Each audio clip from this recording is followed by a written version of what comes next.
Sa ibang balita, humingi ng tawad ng motoristang nanampal sa isang traffic constable ng Metro Manila Development Authority o MMDA na nanita sa kanya. Ngayon lang daw siya lumantad. Natakot daw kasi siya sa tindi ng galit ng publiko na naisiwalat sa mga tinatawag na social networking sites. Nakatutok si Steve Dailisan.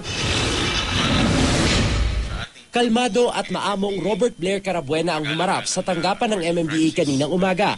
Malayo sa inasta niya nung pagsasampalin ng traffic constable na si Saturnino Fabros. Di na po lingid sa karamihan ang aking ipinakitang di kagandahang asal noong 11 ng Agosto.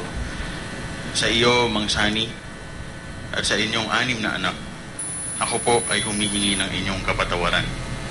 Ayon kay Carabuena, ngayon lang siya lumanta dahil natakot daw siya sa tindi ng galit ng publiko sa social networking sites. Handa raw siyang harapin ng kaso sa korte. Habang ang prosesong ito ay umuusad, ako ay nakikiusap na ako po ay payagan na tuluyang makapagmaneho dahilan na ito ay aking kailangan ko sa paghahanap buhay. Nasa bahay noon si Fabros at sa telebisyon na lang doon niya napanood ang paghingi ng paumanhin. Husgado na lang po ang bahala po sa kanya na magdesisyon na tuloy ang kaso. Ang panganay na anak ni Fabros nakulangan sa sinseridad ni Carabuena. Hindi siya sincere kasi nagbasa lang siya. Opo. Ano dapat sana ginawa niya? Humingi po siya ng sorry sa harap ni Papa. Habang papunta si Carabuena sa Quezon City Prosecutor's Office, may nambato raw sa kanya ng bote ng mineral water. Di naman siya tinamaan pero pinadagdagan ng MMDA ang kanyang escort. Even convicted felons are entitled to forgiveness and a second chance. May nambato pero ang tinamaan yung pulis na mineral water.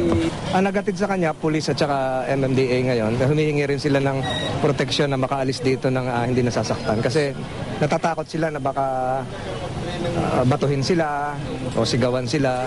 Habang nasa piskalya, nakaranas daw ng hirap sa paghinga si Carabuena kaya hindi na siya nakadalo sa preliminary investigation kinahapunan. Sa August 29, itinakda ang susunod na preliminary investigation. Tiniyak ng abogado ni Carabuena na sisipot ang kanyang kliyente para magsumite ng counter affidavit. Umapila naman ang MMDA sa publiko, lalo na sa mga gumagamit ng social media site na tigilan na ang cyberbullying at sa halip, pairali ng hustisya, lalo't hindi raw maitatama ang isa namang maling gawi ng isa pang maling asal. Steve Dailisa, nakatutok, 24 oras.